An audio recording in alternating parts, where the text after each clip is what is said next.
Thank you so much, Jamie. Hi, I'm Dana Chisnell. I'm the Acting Executive Director for Customer Experience at the Department of Homeland Security. My pronouns are she, her. I'm a light-skinned older woman with graying brown hair. I wear brown glasses. I have on a red and white blouse and a dark blue jacket. I'm super honored to be here with a couple of accomplished and thoughtful researchers, Shannon and Erin. Shannon, would you like to introduce yourself, please? Yes, I'm Shannon McCarg. I'm a user experience designer at the Department of Labor in the Office of the Chief Information Officer. I'm a middle-aged white woman with dark hair and glasses wearing a gray cardigan over a blouse. I will pass it to Erin. And my pronouns are she and her. Pass it to Erin. Thank you. I'm Erin Elsie. I use she, her pronouns, and I'm the Digital Services Specialist with the Office of Natural Resources Revenue, or HONOR is what we call it. And we're a small agency in the Department of the Interior.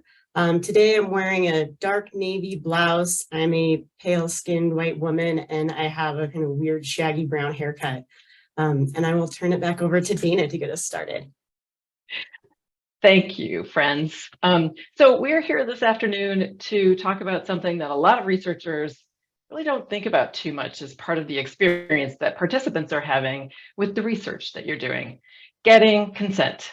So researchers, even I at one point, had thought of this step as a kind of administrative and bureaucratic thing that you have to do, that it's necessary, that you have to do it to start the session. But it's actually a really important part of the experience that the participant is having. And this is what that looks like on slide 2. So here you are. From the point of view of the researcher, you share a 1 or 2 page written document with the participant. They've never done this before, but maybe you've done this 1,000 times before.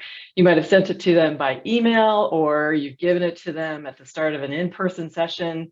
They take a look at this thing. It looks like a contract. They struggle with reading it, maybe. Everything sort of feels weird and official and uncomfortable, and they're not really sure what is going on right now. So they work as hard as they possibly can to sort of pattern match to other experiences that they've had and create some kind of a mental model of what this actually is. But eventually they were like, I'm here, I'm gonna do this thing. Do I have a choice? So they sign the form. They're probably not sure what they've signed up for. And even if you've read it to them, people often have difficulty comprehending what you're asking consent for. So as you do the session, then the participant is still trying to figure out like what exactly is going on and what they just signed up for. Meanwhile, you as the researcher are going merrily along, getting your stuff done in the session, gathering data, and you get to the session end, you do a little bit of debrief, and only now does the participant actually understand, because they finally had the experience of what it is that you are asking consent for. And so there's so many dynamics here, especially a power imbalance. It's basically bonkers. You as a researcher are gathering this data, and the participant is describing to you a lived experience that they have. But now it's primed by you setting up this sort of official bureaucratic administrative thing from the beginning. And so maybe this even messed up the usefulness of your data. So now I'm going to hand off to Erin, who's going to talk about why we've been administering consent the way many researchers conventionally do it. Over to you, Erin. Thank you. And so this is Erin speaking, and now we're on slide 3. Well, ends up, we've all got consent all wrong.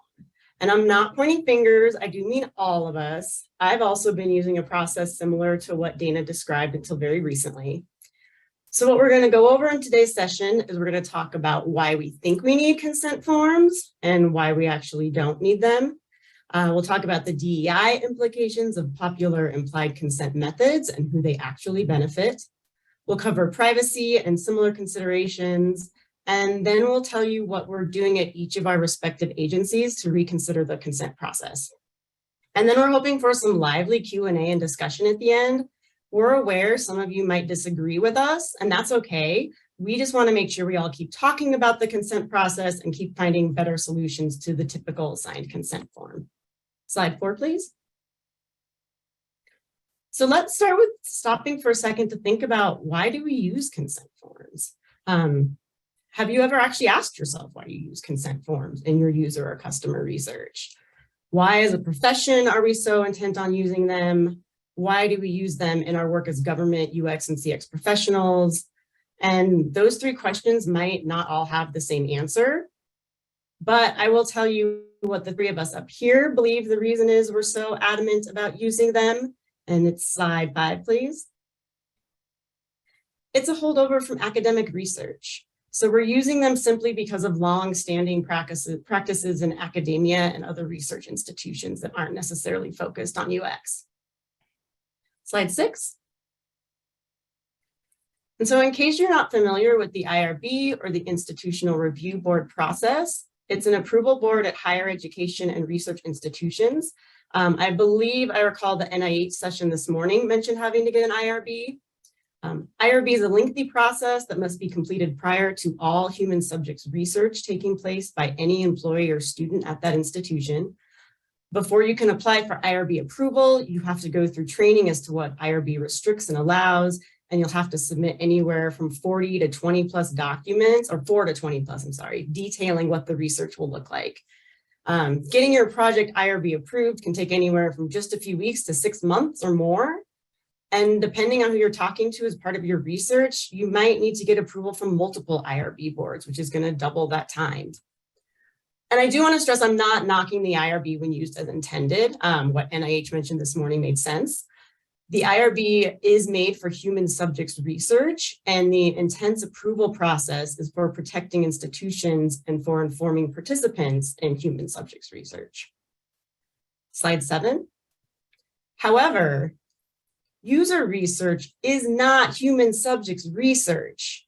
And I'm going to say it again, and you can all repeat it in your heads with me or out loud if you want. User research is not human subjects research. Slide 8. So what on earth do I mean by that? How does that work? If our users are participants in our research, how are they not subjects? Well, what is actually the subject of user research is our design and our services. Even according to IRB, research being done to improve services and programming is not human subjects research. And even if it was, in the IRB application process, you can ask to have the signed consent form waived from your project if your project is found to have a minimal potential for risk to the participants. As long as we're not collecting personally identifiable information and we're taking privacy precautions, which Shannon will cover in a little bit, the risk that comes from participating in user research is usually pretty minimal. And so therefore, even by those IRB standards, we usually don't need a signed consent form. In such cases, verbal consent or a simple written message that doesn't need to be signed, those are sufficient according to IRB.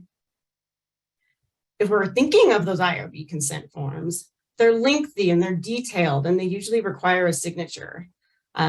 Because it's so hard to understand from a dense consent form what is actually going to happen in the research session and with your data, the typical consent form can seem kind of confusing or even a little scary. And they definitely are not written with plain language or the user experience in mind. However, I want to reinforce I'm not knocking IRB in general. I think there's a few things about the process of IRB that we can learn from, even if we don't want to be using their consent form process. The first we can take from IRB is that it requires extra precautions for participants from what they define as protected groups. And these participants are more prone to risk in any study than those not in protected groups. So these qualify, some of these are children and anyone under 18, those currently incarcerated, or members of Indigenous nations. And I'm not necessarily saying you have to seek something like an IRB if you're working with those groups. That would be dependent on the type of research you're doing. But what we can do is take extra care in designing our research and in taking extra privacy precautions for these and other populations for which our research might hold greater risk. Another thing we can learn from IRB is that the informed consent format options vary based on the type of study and the participant groups. We don't need to and shouldn't be using an across-the-board consent process at all of our agencies and institutions and for all of our tools and services or studies. The signed consent form should not be applied just because it's what was used last time, or it's because what we found in other agencies using, or because it's just what we do. We should be putting more thought into specifically what works for our users and to gather their consent. Slide 9. So if we're solely considering whether or not we need a signed consent form, from what we've talked about so far, the answer is probably no. But that is different from whether or not we should use a signed consent form. Some things we want everyone to think about and whether or not we should use the typical signed consent form process are, what does the consent form actually do for us and for our participants? Who is it intended to protect? The entire IRB process, including consent forms, exists to protect the institution by ensuring human subjects are aware of risks associated with participating in research. Is that also our goal with our consent forms? Maybe not.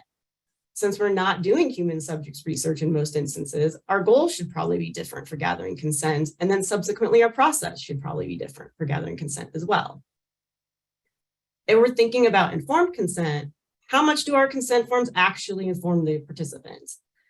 And is it informing them in a way that's clear and easy to understand? It's pretty easy to dump a bunch of information we think should exist into a consent form, but that makes it either difficult to understand or so overwhelming they're not actually going to read it. And then finally, when we're asking for a signed consent form, that just makes the whole process feel cold and clinical. As government agencies, people's trust in us is not inherent. I think that's been touched on a few times today. And when we're engaging with our users and customers doing research, we have the opportunity to really build and reinforce their trust in us, their trust in our agencies, and their trust in government in general. But requiring them to unnecessarily sign anything, especially giving their consent in that form, certainly doesn't facilitate that trust building process. And I'm going to turn it back over to Dana.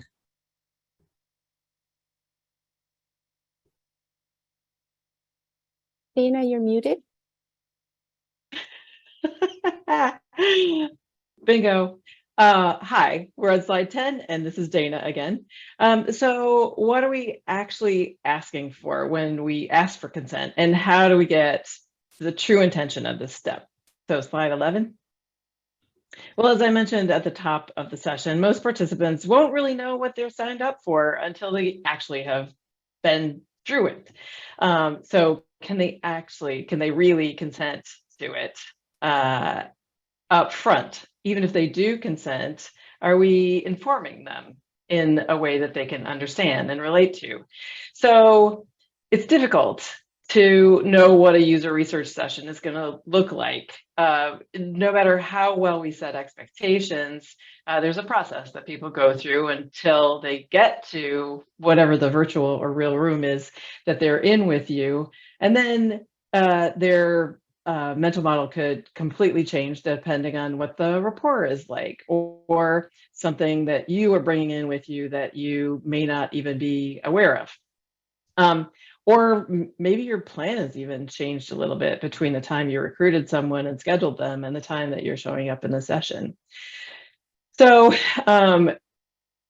if people don't know what this is about exactly and what's going to happen, I'm going to say that it's impossible for them to truly be informed about what you are asking them for permission for, consent for.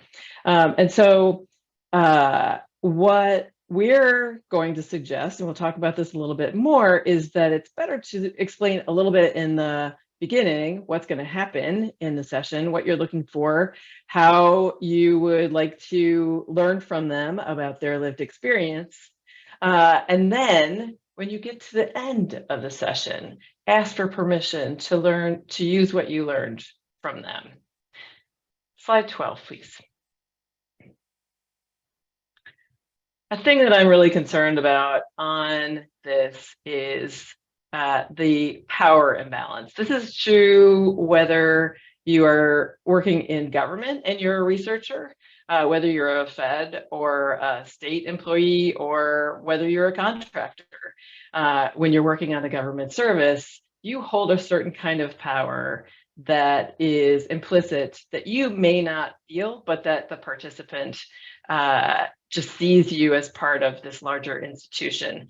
So using these kind of clinical consent forms perpetuates that power imbalance and promotes inequities. There are other power dynamics at play. So for example, all the other things that you sign with government have to do with you getting specific benefits or volunteering specific information. And people cluster those experiences in with what you're doing, no matter what your intentions are. Forms are not a great practice to facilitate a conversation with someone. When you think about what a form is, it's a substitute for a conversation. And putting a form in front of somebody who is marginalized or has come from a community that's traditionally ignored by government sets that whole dynamic up one more time. Also, I work at the Department of Homeland Security.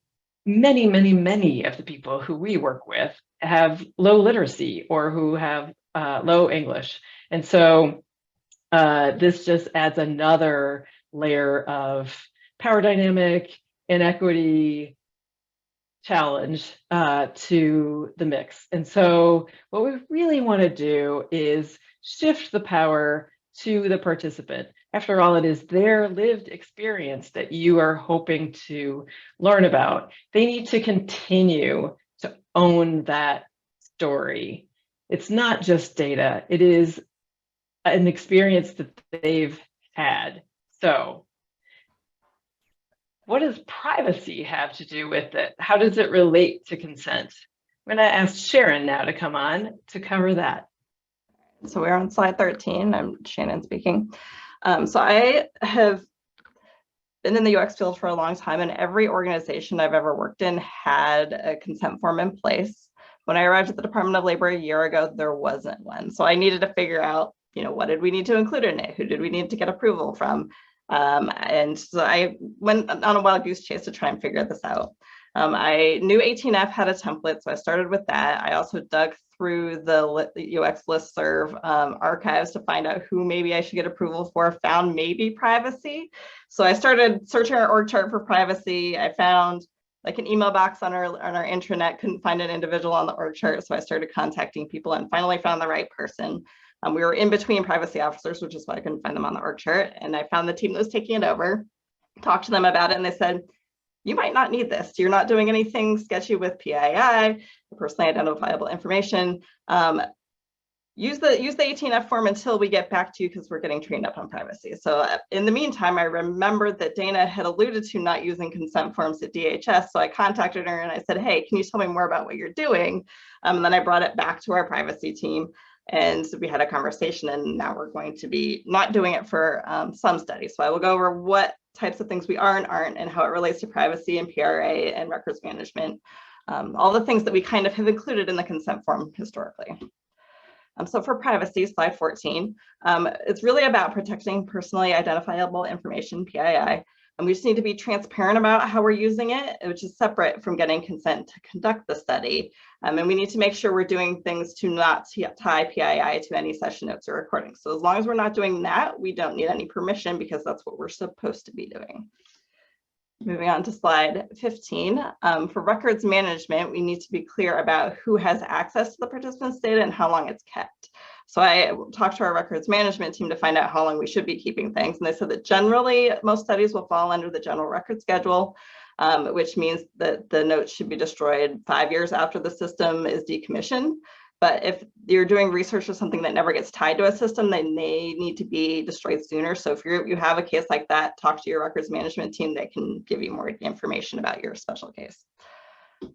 For the Paperwork Reduction Act, we talk a lot about how 9 or fewer participants means we don't have to get PRA approval. We don't talk as much about not using the same questions across studies, but with the consent form, if you're asking the same question of all your participants, you probably need PRA clearance. So if you're trying to stay under PRA, you probably want to get rid of your consent form. Verbal consent is enough for the studies that don't require PRA, and if it's 10 or more, PRA may require a form, so talk to OMB about that when you're getting your PRA clearance. And then we do have a few agencies within DOL. So when I was looking for a consent form, I talked to our CX community of practice to see if anybody had one. The Bureau of Labor Statistics and the Office of Workers' Compensation Programs had them, but they do all PRA cleared studies. And they have special situations where BLS is a statistical agency, so they need a data confidentiality. They have a requirement for that. And the Office of Workers' Compensation Programs has claimants, so they need a formal consent because of the special relationship with claimants. And then the other thing that we need to think about is that if we were to start recording sessions, we do not now because of the privacy implications and PII that could be in there. But if we were, we would need to get consent to record upfront. So now we've gone over all of the reasons why we're doing this. What does it actually look like in our agency? Slide 18, moving on to slide 19. So what we're doing at DOL, so this is brand new. This presentation actually moved up our conversation. So we've just set this in stone and we haven't had any studies yet. But this is what we're going to be using as our guidelines for when we do and don't need our consent form. So if there's 9 or fewer participants, we're not recording, we're not using PII and interview notes, and we're going to destroy the notes. Within records management policies, we're good to do verbal consent at the end. And I hope to use Erin and Dana's models for what we're going to do for that. And so any that fall into the special cases that I mentioned previously are the ones that will continue doing your written consent up front. I will pass it to Erin on slide 20. Thank you. This is Erin speaking. And so at Honor, what we've done is we took the consent form we'd been using and we reworked it a little bit. We added to it, but also simplified the language. And so now it includes more information on privacy and more details on how we handle and store data from our user research. It's no longer a consent form. We call it a user research agreement, and we have it posted on our wiki so anyone can access it at any time.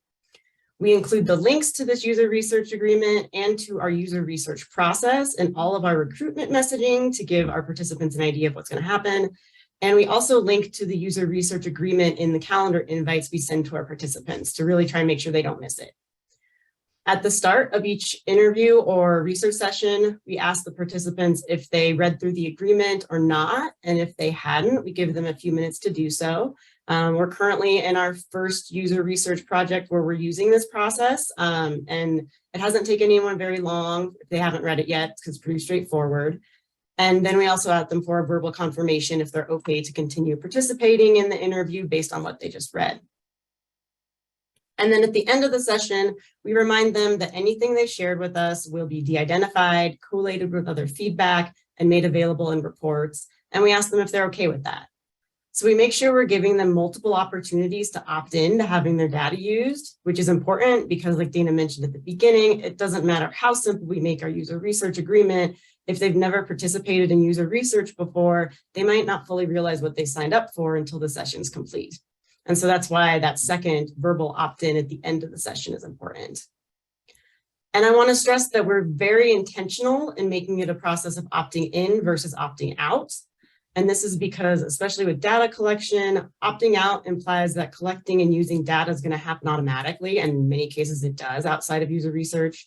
And that also means the user needs to both know and remember to take the action of opting out. Opting in means we're not going to do anything with their feedback or data unless we've explicitly gotten their permission to do so. I'm going to hand it back to Dana on slide 21. Thanks, Erin.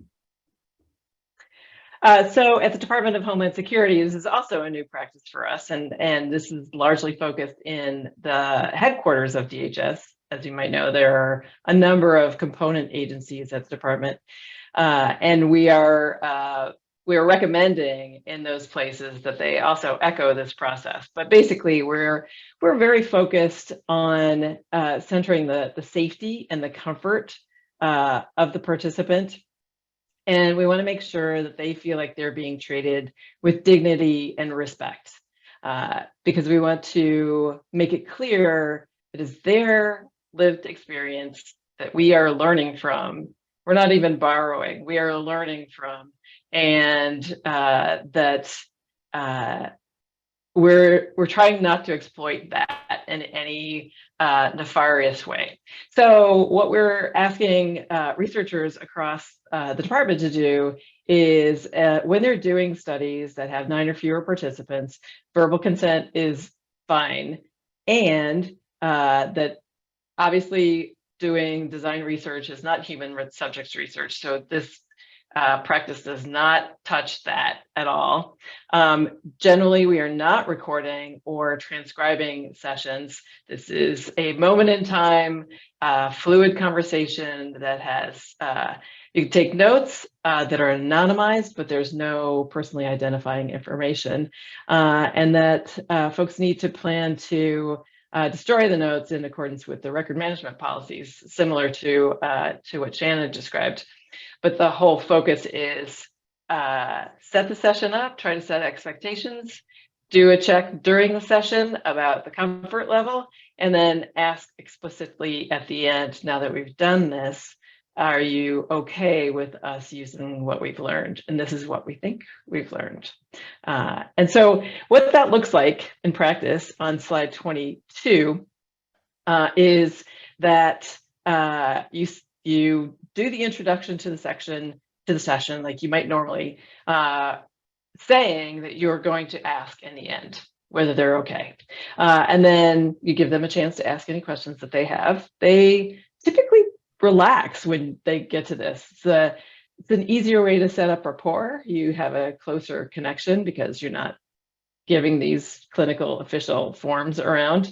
There's not this weird administrative process that happens.